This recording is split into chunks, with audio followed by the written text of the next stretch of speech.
ladies and gentlemen, welcome to the May confabulation for the Golden State Second Amendment Council. Once again, we meet and greet and eat and have a good time. It's got a lot of good stuff to go through tonight. We have some great main speakers with some stuff that you probably haven't seen before. And if you did see it 4 or 5 years ago, it'll be new and fresh, I guarantee you, because we have new perspectives and new stuff that they've collected. Before we begin the true meeting, I would like to take a moment and just recognize someone for whom this might be their very first meeting. Is there anyone for whom it is? That's in person. Yeah. And come on, don't be bashful. This gentleman, sir, I don't recall you seeing you here before. Is this your first meeting? Yes, sir. First meeting? Sir, would you be kind enough to help me with a small project? Please come forward.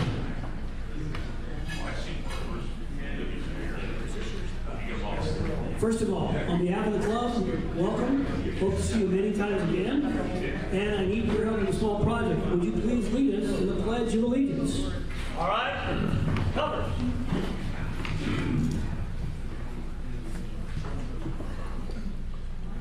Pledge allegiance to the flag of the United States of America and to the republic for which it stands, one nation under God, indivisible, with liberty and justice for all. Sir, before you go, tell us a little bit about yourself, your name, and what brought you here.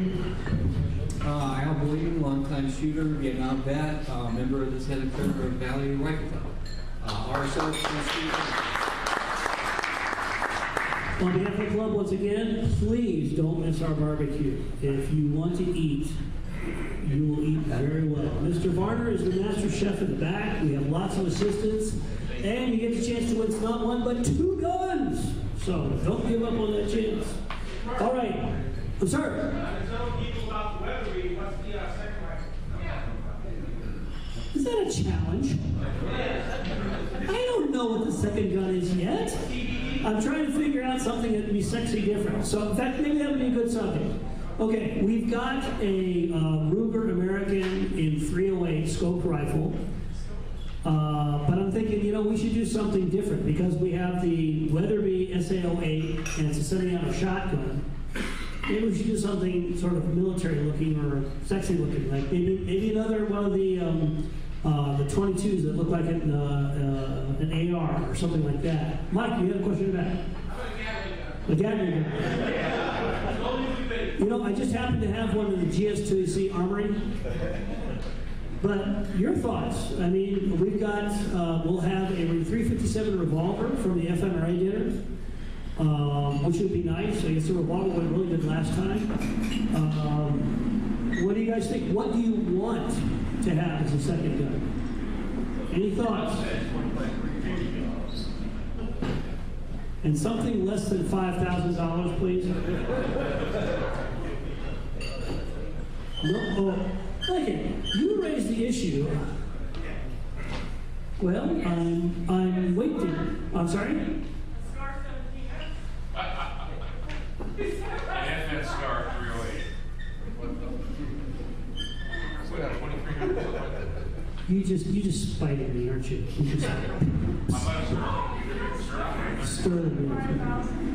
How about that's Mike? Yes. Our guest speakers might have some things in their archive that they just need to get rid of because they're just old. They don't get them around. They're taking up too much space. They need to refresh the archive. So we'll ask them. That'll be the first questions come from the audience.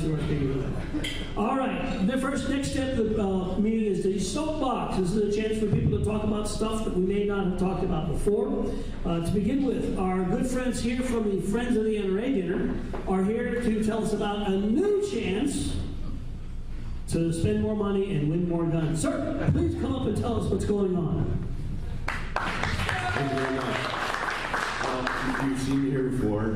There's a Friends of NRA dinner in Livermore. It's August 1st, so it's a little bit ways off, but we start basically our ticket sale push in June. So if you're interested, if you're going to be around August 1st, you're interested in going to a nice dinner, it's in Livermore. And on that subject, though, I'd like to also pitch to you guys, we're looking for volunteers, not necessarily to help with the Livermore dinner, but there's a dinner in San Mateo that could use some help, and there's a dinner down in Gilroy that also could use some help. So those are kind of like right in your backyard. If anybody's interested in helping out at a Friends of NRA dinner, being a committee member, please let me know. And there's everything from doing a lot of work, like the treasurer or the president's job, to just being a committee member and maybe selling a few tickets. So we've got a whole range, and we need, for those two dinners, we definitely can use any help. And what are the perks for these high-powered positions? I guess the camaraderie of being a friend. I mean, there really isn't. I mean, everybody buys their own tickets. You know, I'm chairman of one dinner and treasurer of another dinner, and I still buy my ticket just like everybody else. So no free food. The ongoing committee members are consulted for what merchandise they bring and stuff like that. That's always been part of the Yeah, there's always the fun of helping shape the dinner and what's going on. No love, no. Oh yeah. You get to kiss one of David's models? I can't really go there. That's a no. Yeah, That's that's a no. Just part of the question. You're starting to get into the fantasy world here. Take the VR. So anyways, August 1st in Livermore is the next dinner in the area. And there is the San Mateo dinner it's in September, so I think it's like the 23rd or something like that. And then the Gilroy was already happened this year, and it was a really bad dinner because we didn't have enough volunteers. So I'm looking for volunteers for the Gilroy dinner to push for next year to try to get that thing, build it up. So that's part of my job, is to help build the dinners. So, thank you very much.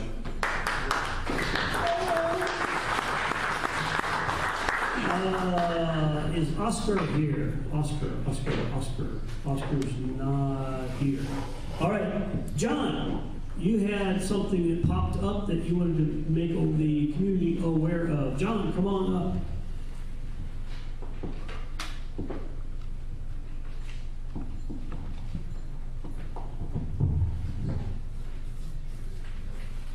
Welcome again. Yes, sir. The floor is yours. My name is John Cagliostro. I grew up in this town. Can you guys hear me? I had the pleasure of listening to a Debbie Bacigalupi speak a little bit ago, and she gave me this, and it says, "Dear Santa Clara County Supervisor, I am a landowner, voter, and driver in Santa Clara County.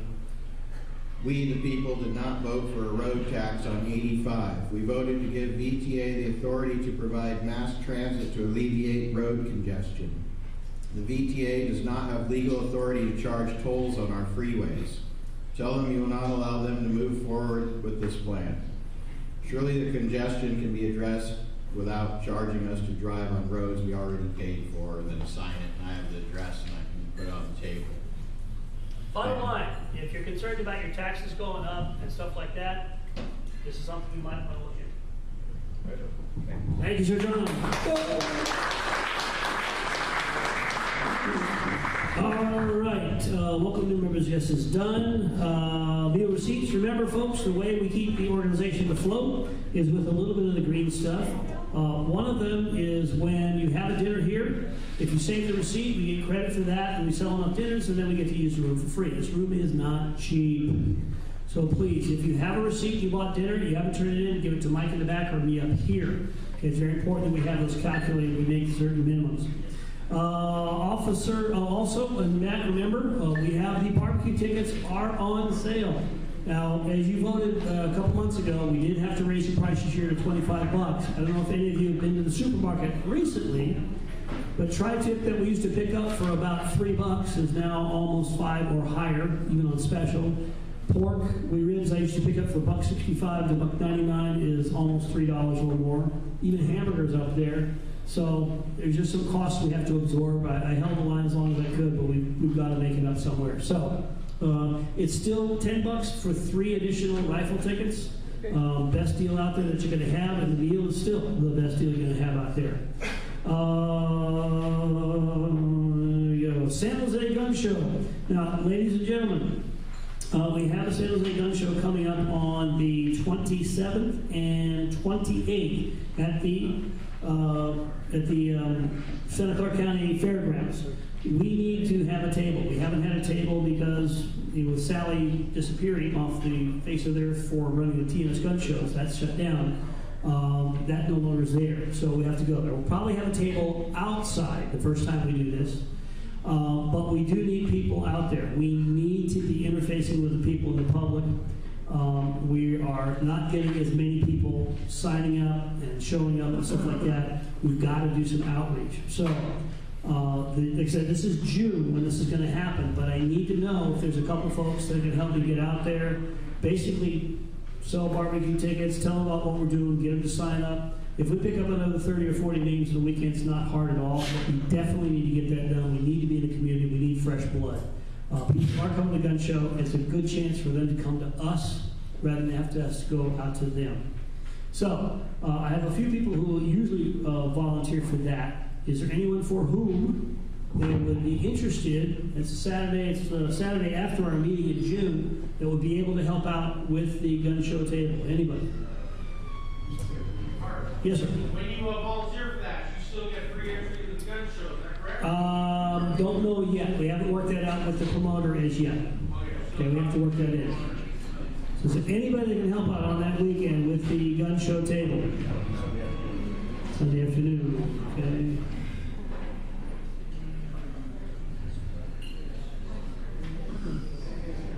Anybody else? Name, sir? Brad Alexander. Okay, and Saturday, Sunday? Late for Saturday. AM, PM? Okay. I'll start with the morning if you need afternoon, let me know. We'll just play it by ear. Morning's usually really, really busy. It's a good time to set up and get stuff done. Before you go tonight, please make sure you give me your contact information so we can communicate with you. Anybody else? Mr. Gordy. Gordy, Sundays?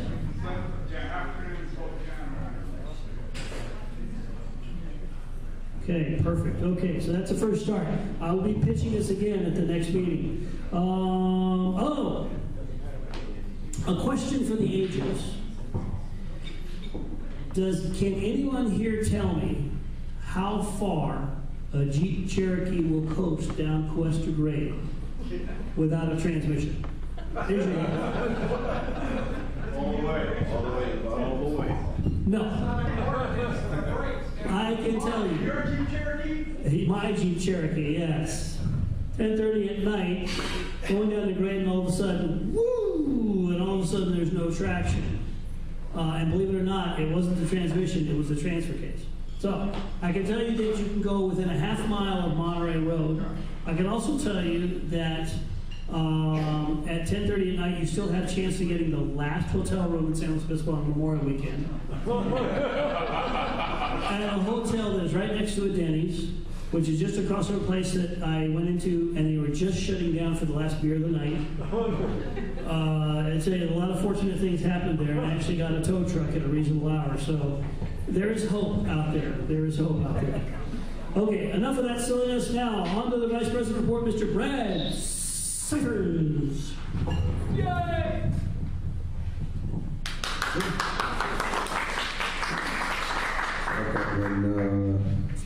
Not too long, but it's a little complicated, so I want to bring up my notes here on it.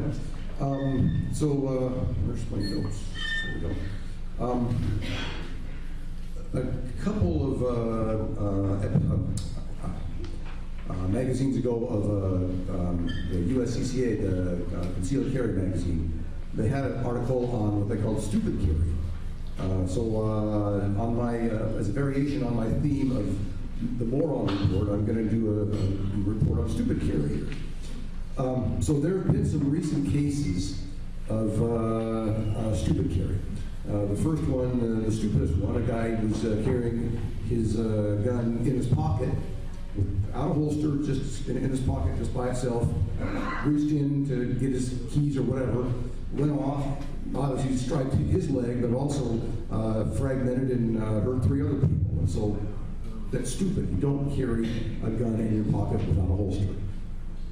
When and if you can carry a gun in California, but even I know many of you have out-of-state concealed carry licenses. So when you do carry, you got to carry with a holster. The second one was a sad story. Lady had a concealed carry license. She carried in a special purse that had the concealed carry pouch in it. She was at the store and put the purse in her shopping cart next to her 2-year-old. The 2-year-old pulled the gun out, and she didn't notice, and pulled the gun out and shot her and killed her. And so that's a tragic, sad story, but you got to keep your gun under control, especially when you got little kids around. You just got to keep control there. Another example, one I've heard, there was a year or 2 ago, a cop had a gun that he carried in a shoulder holster, but it was a shoulder holster where the gun points straight back. It's not the kind where the gun points down. Well, his friends and girlfriend, whatever, ran up behind him and grabbed him from behind and somehow managed to hit the gun and trigger it, and it was pointing straight at her and went straight through her heart and killed her. No matter, even if you've got it in a holster, you've got to keep it safe, and you've got to have it pointing in a safe direction. Pointing straight back it's just a bad idea. It's not safe. The next one was just a month or 2 ago, I think it's probably about 2 months ago now. They had what's called a bra holster, one where it goes up, it attaches basically to the bra, the clasp in the front, and you reach up inside your shirt this way and pull it out. And a lot of women like that because it doesn't show a bulge in their hip or doesn't ruin their lines, but they still have easy access to it. Well, she was adjusting the grip or the position of the thing, pulled it out, tried to put it back in, and looking down straight at it, and shot herself right in the face and killed herself. Pointing at carrying a gun where you're pointing at yourself or anybody else is just not a bad idea. A good idea. Another one I've heard of, I don't know any specific recent instances, but I know that it has happened. I've read articles about it. It's called the underarm holster. This shirt would be good for an underarm holster. It goes up here, and basically the barrel's pointing right at your, I'm not sure what this artery is called, but your artery right under your arm. And people would put their gun in their holster, try to holster it while it's in place, and the gun went off, and if the bullet hits you in the artery right up here, there's no pressure point that they can get. They can't stop it. You're bleeding out. You've got a few minutes to live, and you're just done. So that's just, I've seen ads for that kind of holster. That's not a good idea. The other one that's obviously stupid is just putting it in your pants and anywhere, in your waistband without a holster. For guys especially. Well, if you're lucky, you won't just lose your family jewels. You'll lose your whole family tree. Yeah. But if you're not lucky, you're going to hit your femoral artery, and again, you're going to die. So, you got to be safe when you're carrying. I know that you guys all do your best to be safe, but when you're buying holsters to carry, keep that in mind. Keep up. You get a hold pointing down, pointing in your ankle, away from your body parts, always under your control, out of reach of children or anybody else. Be safe. Don't let accidents happen. Besides being a tragedy, it's bad news for us, for the gun community. It just makes us look bad, and we don't want to give the other side ammunition. So that's it. That's what I got. Yay! Thank you. We've got gun safe lives bags in the back as well. So if you want to buy some of those, go ahead. Thank you. I forgot one of the soapbox items. Mr. Varner, Green Wings.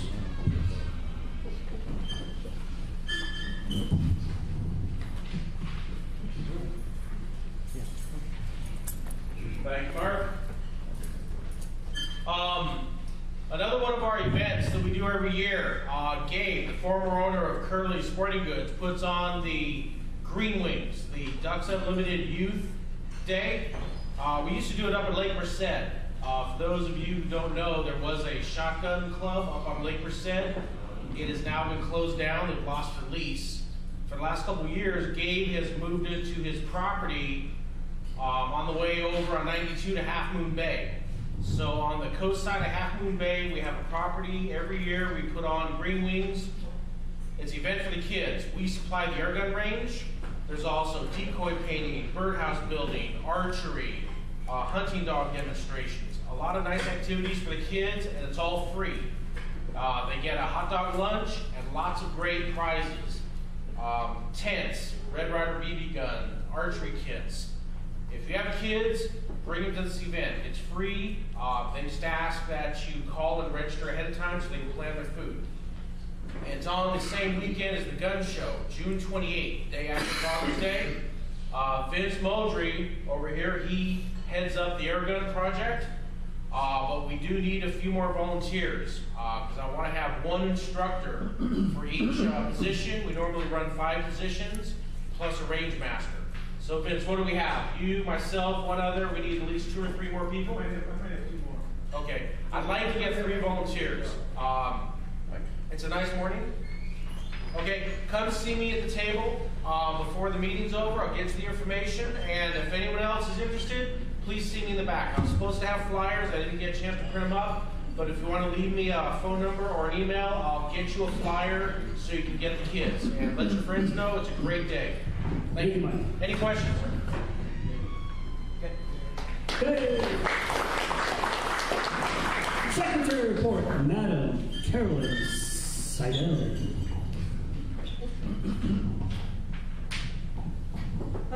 Last Wednesday, there was an interesting article in the paper. I don't know whether anybody saw it because it wasn't exactly in front.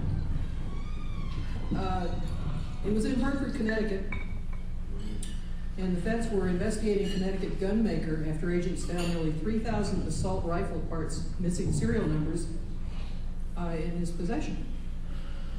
Now, they had already been paying attention to him anyway because he was very vocal about stringent gun laws following the Newtown shooting. So he really should have been a little more alert than he apparently was. Anyway, when they went in, they seized nearly 300 of the AR-15 parts from Stag Arms in September following routine inspections, prosecutors said. At the time, the father of Stag Arms owner told authorities that the employee who places serial numbers on parts was on vacation. I'm not sure that's a real good excuse. My dog.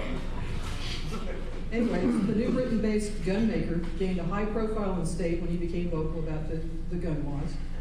Allegations that they had violated the National Firearms Act came in a forfeiture request filed by the prosecutors May 6th.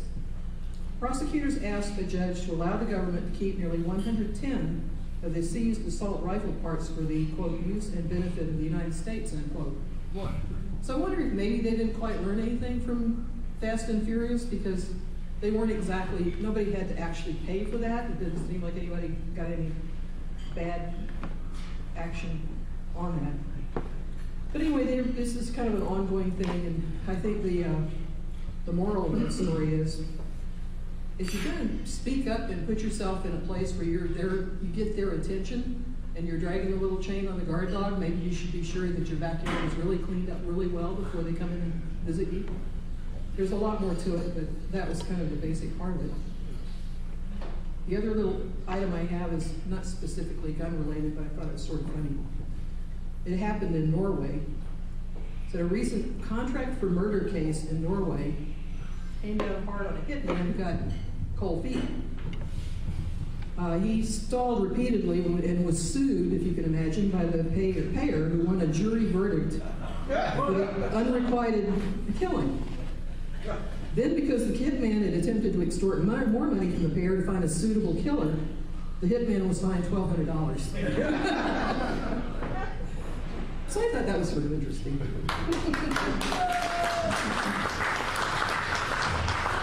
Hey, Mr. Moneybags, Mr. Darren Bicker.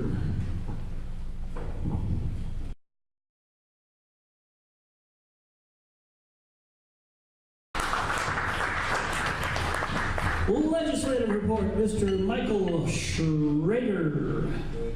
I have something that's handed out. Bill, would you hand out this stuff? Yeah. Mike, would you mind following this on the other side? I got about 40 copies that may be enough for me to share. Thank you, Chair. Thank you, Chair.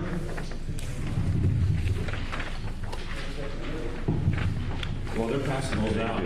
On the back table there, the one I was sitting at next to where I guess Alan Denny's sitting now, there's some flyers out there. Some of you folks, I missed last month's meeting when Sam Prentice was here. I figured there's no reason for me to give a legislative report when the head of GS2AC was here. For those of you who haven't been around, there's a problem with local gun control legislation going on, and we have a group of about 15 people that are watching half the cities in the county. What got it started was what they passed in Sunnyvale 2 years ago, which was 4 clauses of forfeiture of previously owned high-cap grandfather magazines, the need to report a loss of a gun within 48 hours of when you should have known to be turned by a jury, leaving your gun unloaded or locked up in the home unless it's on your person, and registration, name, address, quantity, caliber of ammo you buy from stores in Sunnyvale. They have to record it, which is within the public domain under like your gun records are. It's a great deal of stress. There's actually a flyer back there for the store. There's a Big Five and U.S. Firearms Company up there. They're taking a bad beating, so give them any attention you can. Also on that table is a stapled package. If you folks haven't been in the loop on this, most of you already seen it. I'm just repeating here. The newsletters and stuff that bring you up to date on who's doing what to who. Okay. We also have some of the little booklets. Anybody got one handy? The little law booklet from the Sunnyvale thing? It's Chuck Michelle's office had to write a 90-page booklet to tell people how to stay out of trouble for 4 paragraphs in that ordinance that passed. The problem with it is they put it on the ballot, and once it goes on the ballot, it's like running a campaign. You do a political action committee. We still don't have one organized, but it's something we have to watch out for. So eyes out for that. There's also some brochures there that the group wrote, because when you speak, when you go to a public hearing on this stuff, there's certain things you can tell them. There's a flyer I have out there from Chuck Michelle. At every major shooting in the last 20 years, including Columbine and Newtown, there was one or more parents or people got shot where somebody else had said, this is stupid. If it wasn't a gun-free zone, it wouldn't have been a problem. We wanted to have guns. There's a little literature there. And we also have a little brochure that relates all the Supreme Court history on why the police have no individual duty to protect you in advance. And it explains what can and can't happen. In 2011, for 911 calls placed on cell phones in California, there was 267,000 of them that were not responded to at all.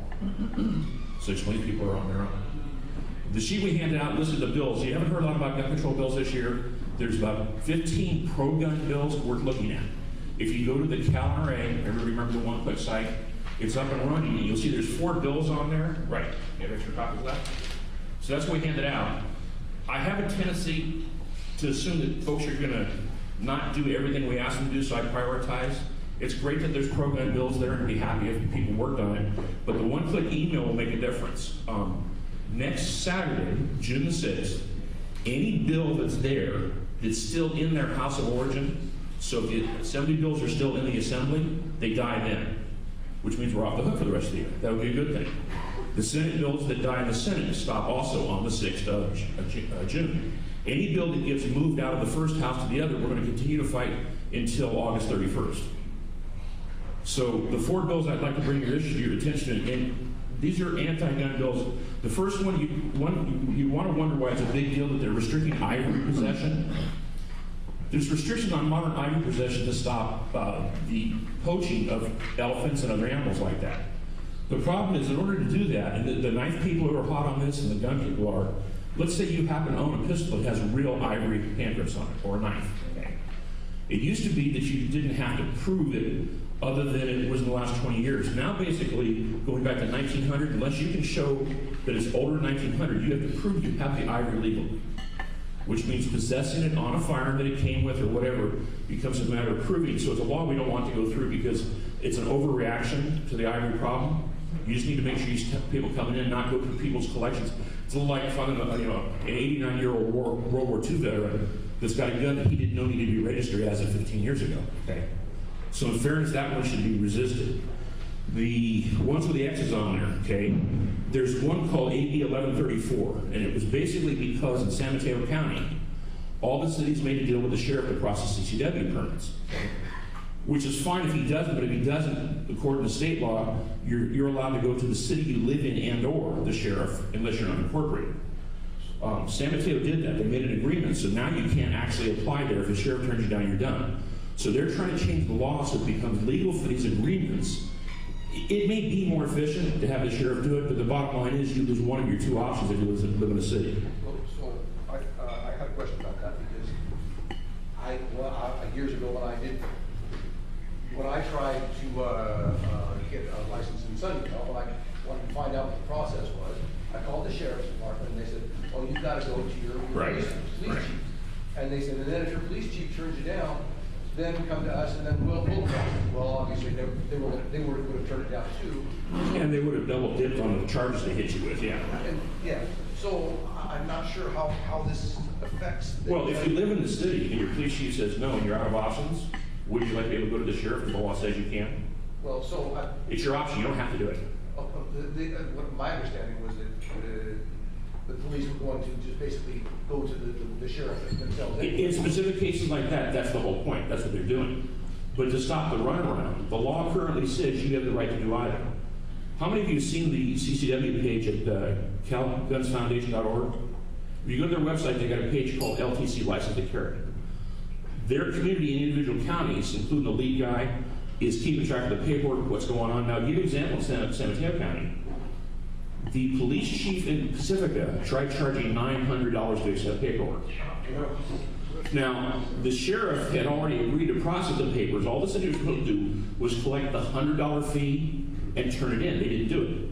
So the nice thing about the agreement, which is why I'm not entirely sure that I want to, I'm happy with it worked because we called the deputy sheriff in charge of that thing. He called Pacific and Pacific said, whoops, when they got through with them, they stopped doing anything. They said, we'll just give the paperwork. They stopped cheating.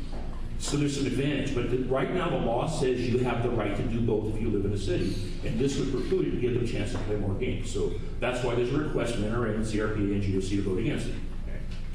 All right, the third one is SB 347 greatly expands the list of those misdemeanors that lose your gun rights, and I think personally, if it's a felony, you should lose your rights. If it isn't, this is kind of nonsense. So just on general principles, I didn't read through the whole list, but it adds many more categories of difficulty that give you the lifetime prohibition under the Lautenberg funding bill from 96 or 98. The last one is they've got a law that lets them say that within a certain distance from schools, a CCW holder can't have a firearm. Well, that can include you if you live within 1,000 feet, and it brings adjacent properties, sidewalks, access, and so on in there. So it's basically expanding the zone of the unarmed zones, which is what Newtown is all about. So those four bills are gun control. It's AB 96, AB 1134, SB 347, and SB 707. When you go to the one-click page, which is calnra.com, you click on the box. It will take you down to an email tool. Unless you're using webmail, if you have an email client on your desktop, it will pop up in a box. You send one message, and it sends it to every office holder that's on the vote on that now. And when it changes, it'll do that. But it doesn't operate with webmail. Right, it doesn't operate with webmail. What happens then is it'll pop up in a box. You want to take the WHO address line out, copy and cut, then you'll put it into your webmail. It's still not that tough, but the bottom line is, towards session closes when it's on the floor, in the case of the assembly, those assembly bills are in front of 80 guys, of which 78 have email. So by sending one email on each of these bills regularly, and maybe your wife's and your kids or whatever, you begin to pile the numbers up, and it's when we cause those. So the main times we do it are when bills first hit their committees, when they have to get out. Once they're out, we're at a loss. This week, because now they have to get to their house, or we're at a loss. And then in August, we're closing into the session where they pass most of them on that Friday night at the end. Then we have to go to the governor. So the other ones that are in there, there are some program ones, including, you remember the thing about the new domestic violence restrictions where a neighbor, a cop, a friend, it was over that thing that happened in Santa Cruz, and it basically let somebody say that you're a danger or whatever. Chuck Michelle was okay with it the way it was written because it had some pretty strong restrictions on people doing it abusively. But this bill, where are we here? Gun 8950. It basically makes it a felony to falsify a claim like that to harass somebody that has a firearm and try and get the restraining order. So if you go to their webpage, what you see on the sheets on the top, the one clicks on the bottom, and in the middle is the text of all the bills, and you'll see them colored for do something or they're static. Click on the details, look at it if you want the information, but that's a hot thing to do right now, and we really appreciate this. It's one of the weeks that'll make a difference, running all the way up to next Saturday the 6th. So, okay. What else have we got?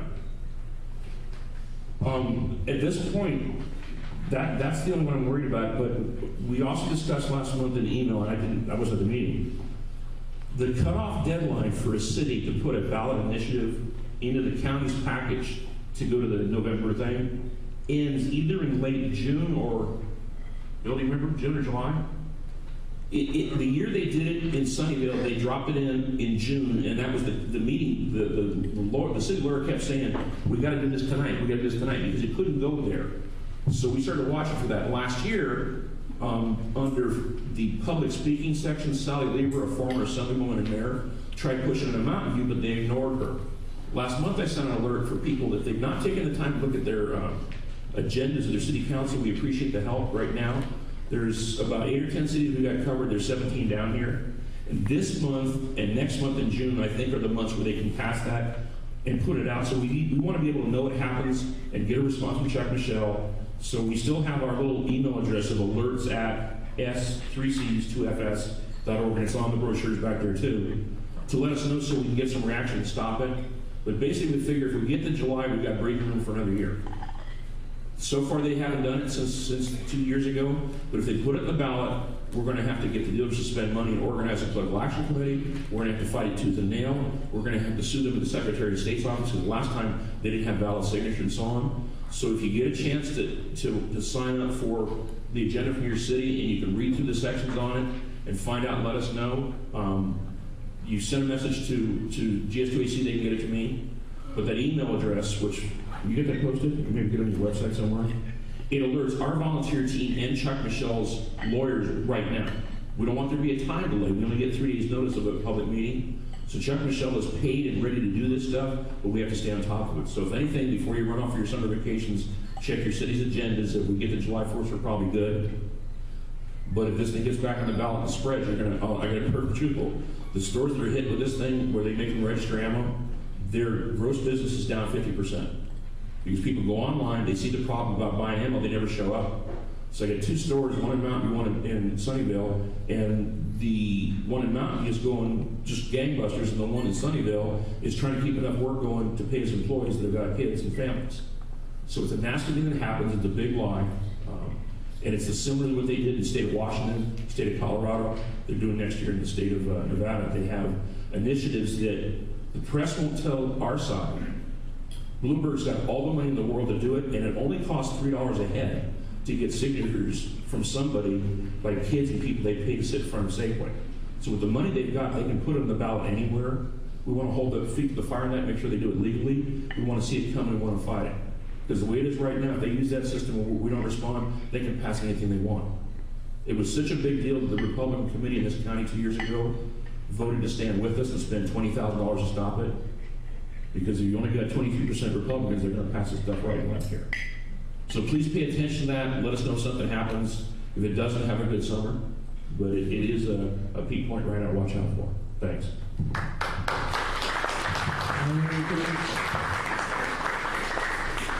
Okay, and let's see.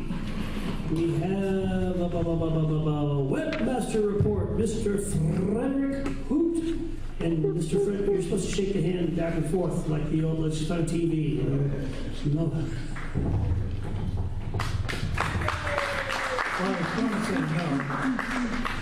Well, but